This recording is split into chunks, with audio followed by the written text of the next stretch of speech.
Nós temos a participação, né, que foi trazida para a gente, da Elizabeth, do bairro São Paulo. Ela quer que vocês, né, vendo aí quando nós falamos da ação de Jesus fora, né, ela quer que vocês falem até um pouco mais sobre aquilo que nós conversamos há 2 dias atrás, que é sobre um dos dons, né, que é o dom de misericórdia. Fale sobre o dom de misericórdia para Elizabeth, do bairro São Paulo.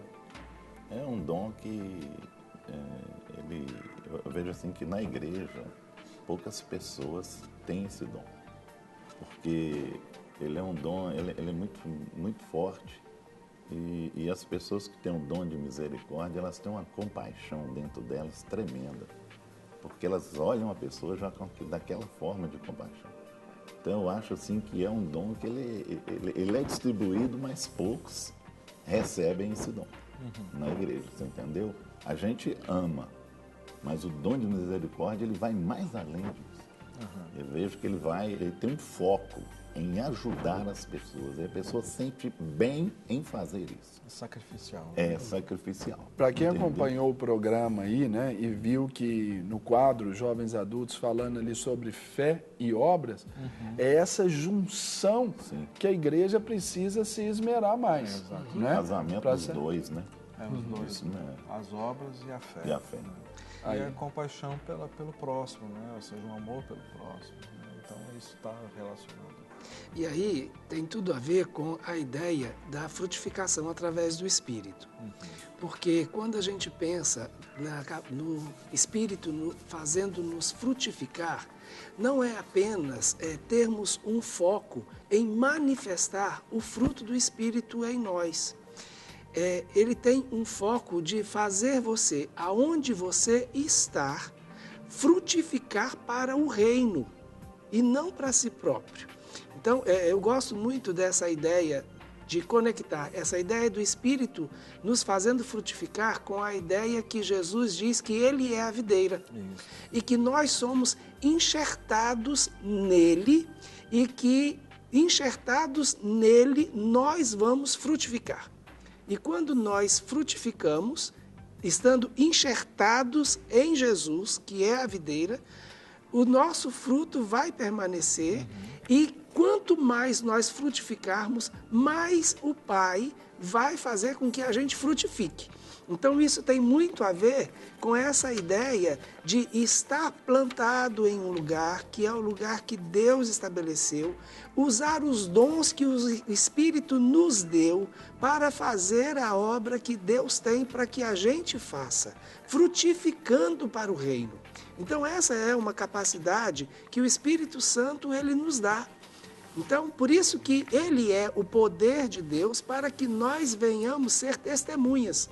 Quando Jesus disse que era necessário que ele fosse, porque ele indo, ele nos enviaria o Espírito Santo, que era o Espírito de poder, para que nós fôssemos testemunhas de Jesus, significa exatamente essa ideia de que agora o Espírito Santo está em nós, Jesus já não está fisicamente entre nós, mas Ele está junto do Pai, intercedendo por nós, para que nós, no nome dEle, na autoridade que Ele nos deu, estabelecêssemos o reino dEle e fizéssemos a continuidade do ministério dEle, que é revelar o Pai e frutificar através dEle. Inclusive, nesse texto, desculpa te cortar, Jesus disse que ele é a videira e o pai é o agricultor. O pai é o agricultor. Então, nós temos um pai que é agricultor e sabe exatamente o que a planta precisa, o que as raízes necessitam para ela permanecer viva, né? Ou seja, isso é muito gostoso, gente sabe. Até numa exemplificação, né, pessoal de casa saber, eu achei interessante quando eu vi, para quem cultiva aí a videira, né, a parreira, né? Isso. Os seus ramos, eles são longos, até de metros. Só que à medida que a seiva ela vai passando, é claro que os que estão mais próximos vão dar mais frutos. E lá na frente vai dar um ou outro. Então, até para fim de dar qualidade àquele fruto, aí aquela parreira nos seus ramos, ela é cortada, né? Os seus ramos são cortados, é o que Jesus fala, aquele que não frutifica vai ser cortado, para aqueles que estão dando, produzem ainda mais frutos ainda. Né?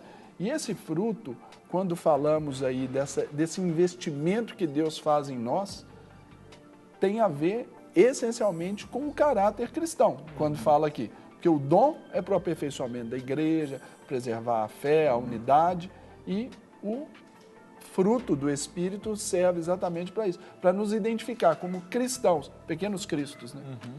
Exatamente, eu acho muito bacana essa parte do sentido de ver como que Deus se importa com o seu povo, seus filhos, que até mesmo aqueles momentos que a gente acha assim que, poxa vida, parece que a minha vida estou sendo podado, estou sendo tratado, e parece não, é verdadeiramente verdade, né? é verdade, Sendo mesmo, né? sabe?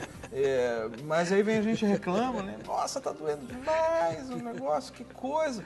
Mas olha, tenha entendimento que se está existindo a poda, é porque existe intenções de que você produza mais frutos, né? Não, se estiver ouvindo o barulhinho da tesoura, não É, esquenta a cabeça.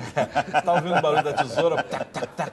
Ou Fica tranquilo. então do cutelo, assim, da foice, né? Preocupa não. Não se preocupa não, mas é porque o intuito do Senhor é que você produza mais frutos ainda, né? E que talvez o seu fruto desenvolva com uma qualidade muito maior, muito melhor, né? Ou seja, tem regiões apropriadas, tem áreas necessárias que precisam ser moldadas, né? E aí então, para que você possa produzir frutos que permaneçam, diz a palavra, né? Então, frutos saudáveis. Então, por isso que muitas vezes o pessoal entende assim, puxa, eu não estou dando fruto, só traz para a perspectiva de que eu tenho que ganhar almas para Cristo. Embora eu entenda que existe isso, existe essa área, essa parte que vai ser uma coisa natural na nossa vida, mas existe traços de caráter também que são importantíssimos dentro desse aspecto, que a gente precisa entender que também ali são demonstrados essas características do fruto do Espírito, como o pastor Guerra falou, ou seja, são sabores, né, dentro aqui da paz, ou seja, longanimidade, amor, enfim, mansidão e tantas outras áreas que a gente já abordou aqui em outros programas anteriores. Entender que Deus, Ele trabalha nessas áreas da nossa vida, e também o aspecto natural que é você testemunhar e pela própria o exalar do bom perfume de Cristo através da sua vida, isso vai envolver as outras pessoas, vai influenciar positivamente, e é muito mais fácil você ganhar pessoas para Cristo através do seu testemunho. Óbvio que isso não isenta da gente falar, né? As duas coisas, é vida e falar, né, do amor de Deus, para que as pessoas possam conhecer. Saudosamente, nós sempre nos referimos à igreja ali escrita no livro de Atos, como aquela igreja gostosa, que tinha unidade, aquela igreja de comunhão, aquela igreja assim, viva, bonita, e onde Deus acrescentava ali 3.000 pessoas, 5.000 pessoas, eram multidões acrescentadas. Mas tinha essa característica que a gente tem que resgatar hoje como igreja, no nosso aspecto, de que, contando com a simpatia de todo o povo, acrescentando o Senhor dia a dia sendo sal. Então, o ganho vem por isso. Nós ganhamos, então, por esses frutos, por esse fruto, né? O termo certo seria o fruto. Né? Por esse fruto aqui, né? Essa integralidade dele, a gente alcançar as pessoas assim, né? Exatamente. Uma das coisas que eu acho que assim, falta muito, que a gente vê, ela vem de uma situação que acontece hoje, que é a ansiedade. A ansiedade hoje é um dos maiores maus no mundo, né? Depressão e ansiedade, os dois que são os vilões aí dos remédios aí, né? A longanimidade. As pessoas estão tendo dificuldade de ser longânimas. Longânimo, então explica para o pessoal, o que é longânimo? Deus, ele é longânimo conosco, porque Deus espera. Né? Eu converti com 30 anos, Deus me esperou 30 anos para me converter, Ele foi longânimo comigo. Você entendeu? Então Deus espera nas pessoas, Deus acredita nas pessoas, Ele acredita. E num traço do caráter também, esse longânimo tem a ver assim, com aquela condição do ânimo longo, né? Isso. Porque tem gente que fala assim, não, comigo é 880, eu tenho estupim curto. Isso. Né? Outros nem curto, né? Outros nem tem. Nem tem pavio. Já acabou, já. Já acabou? Já acabou. Já o pavio já foi, né? O pavio já foi Uma embora. amostragem disso é no trânsito, né? Nossa, No futebol. demais. No futebol, que legal. Nos esportes. A gente trata, muitas pessoas a gente trata com problema no trânsito, né? Que não tem paciência, né? Isso a ansiedade traz e a pessoa vai para a igreja, ela não tem paciência com o outro. Um do trabalho nosso aqui na área de cura, esse é ser longânime, esse é o nosso trabalho. A gente caminha com a pessoa ali... 2, 3 milhas. Muito mais, até 5 milhas, entendeu? Nós caminhamos muito mesmo. Então a gente tem que ter, eu sempre falo assim, para mexer com cura interior tem que ser longânime. Senão é meio difícil. Se você não tiver essa paciência, você não consegue. Porque você vai ter que caminhar com a pessoa. Deixa eu fazer uma pergunta difícil aqui para vocês, porque isso eu vivo também. Por exemplo, eu tenho casais lá que caminham comigo, não como um líder de ministério, não como um companheiro de ministério, mas alguém que eu trato, que eu cuido, que já tem cerca de 8 a 9 anos que eu estou com essa pessoa. E às vezes reincidente, caem nas mesmas condições, são reticentes em muitas outras.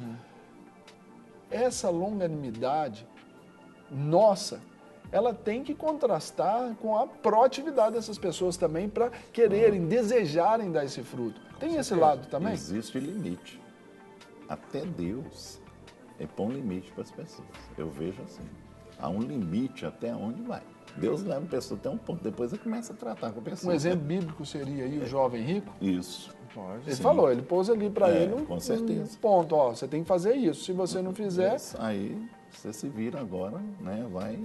E o que eu acho tão engraçado, eu gosto demais desse texto, né, e quando fala ali no Evangelho de Marcos, especialmente capítulo 9, quando fala assim, e Jesus, fitando, o amou e disse, ele pôs o termo, o limite foi a prova de amar. Foi a prova de amar. Então existe um limite para tudo. Então você leva uma pessoa, depois a gente confronta aquela pessoa. Você tem que confrontar. Não é? Eu não sei quem uma vez, até o pastor já estava conversando comigo, e falou assim, não, hoje eu confrontei uma pessoa, né? Eu lembro que você comentou, eu confrontei e chegou no limite dela. E realmente ele pegou e confrontou. Eu lembro, nós estávamos até comentando, então levou aquela pessoa, ela tinha chegado no limite, não é? E, né, não quero citar a pessoa, nem... Sim, né, claro. Né, questão de ética e tudo, mas eu lembro que ele foi e a pessoa assustou, porque ela tinha chegado no limite e ela foi confrontada. E de repente a ficha caiu. Peraí, esse comportamento aí realmente é o meu e eu estou errado. Foi o balançar da roseira. Foi, o balançar da roseira, é isso mesmo, né? E a pessoa assustou. Né? Mas o que aconteceu? Caminhou até um certo limite. E a gente confronta as pessoas, a gente faz muito isso. Eu estou falando na questão dele porque nós dois estávamos dentro do mesmo assunto, entendeu? Então, dupla dinâmica, né? Então houve esse confronto e a pessoa assustou com isso. E Deus, né, assim, Deus que controla e que ela realmente procure mudar em cima disso.